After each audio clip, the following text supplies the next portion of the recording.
Yeah, so basically, Arkham City follows on from the events of Arkham Asylum. You remember in the first game that Warden Quincy Sharp was running for mayor? So what happened after the events of the first game is that he actually won that and he's become mayor of Gotham. And his first order of business is basically to build a new super prison. He's walled off this whole district of Gotham City, and he's basically shut down Arkham Island, he's shut down Blackgate, and he's moved everyone from these places into this new area, this new super prison, which is called Arkham City.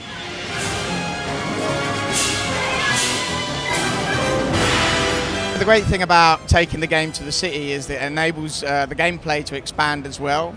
One of the main things is you have the main story that you can follow, and we still have that kind of very focused main story that we had from the first game, like that very clear kind of goal for you to do at any given time. But complementing that as well, we also have these side missions that you can do.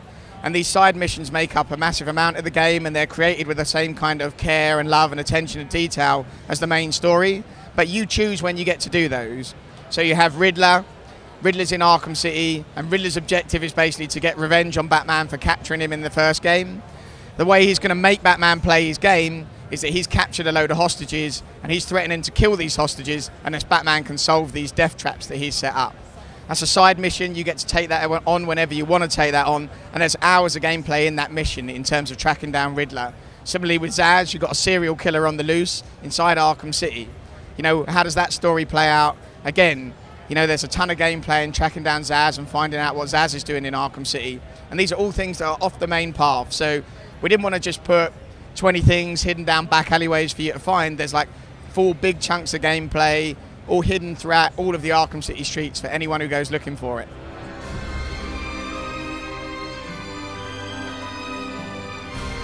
Catwoman as a new playable character is something that is really exciting for us. Basically, she's very different to Batman. She's obviously doesn't have that same kind of moral compass that Batman has. She's more than willing to go and, you know, break some rules to get what she wants. So she plays quite differently to Batman. Her traversal obviously doesn't have the gliding abilities to kind of glide through the city streets that Batman has. So she moves much more kind of intimately around. She climbs up the side of buildings with the claw climb. She crawls across the rooftops. She can hang from ceilings. So she has a lot of her own moves. She has her own gadgets as well. So she has bowlers, she has caltrops that she can use and throw on the floor to, you know, trip people up.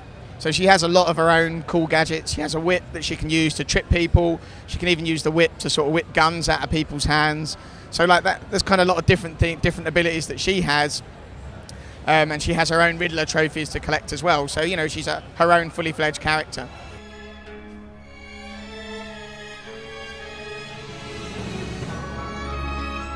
Catwoman's motivation is obviously a bit different to Batman's.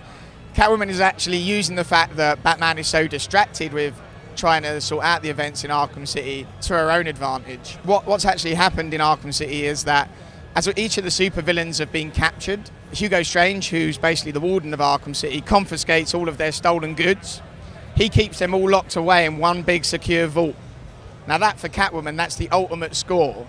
So she wants to hit that place, basically. So her story is all about, how do I get to that vault?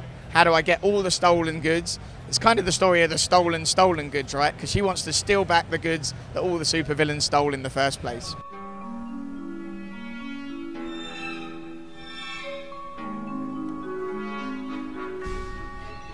But I think, you know, it's great to have Mark back.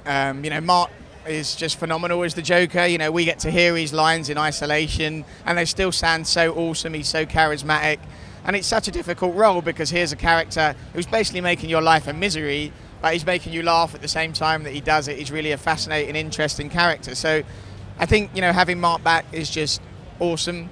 How did we get him back? You know, I think Mark's on record that we went to him, we told him the story we wanted to tell. He said, you know, that sounds great. You know, I'm back in again because, you know, it was a great story. We're really proud of the story. You know, it's got a great arc to it, great main story. And, you know, as well, whenever anything bad is happening in Gotham, Joker's behind it somewhere, right? So it's great to have Mark back. We've also got Kevin Conroy back as the voice of Batman. For most people, when you're reading the comics, Kevin Conroy is the voice you hear in your head when Batman speaks, right? So, you know, those are the 2 big returning names. And obviously we've got a much bigger cast now, so a whole new load of voice talent as well.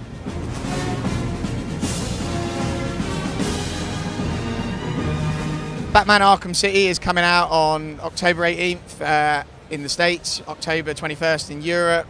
Coming soon to you guys. It's on PS3, Xbox and PC.